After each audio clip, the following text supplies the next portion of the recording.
దూరం నుంచి దూరం నుంచి వస్తారా మొత్తం చెట్లు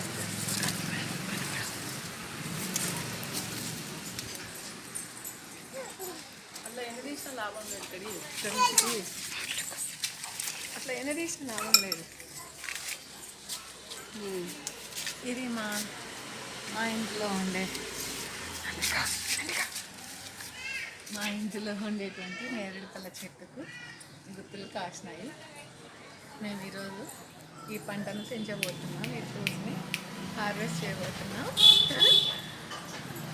ఇవన్నీ చూడండి, ఇవన్నీ చూడండి, ఇవన్నీ చూడండి. చిట్టి మమ్మీ, నేను చిట్టి మమ్మీ ఫ్రూట్స్ తెంచుతున్నాను. తెంచు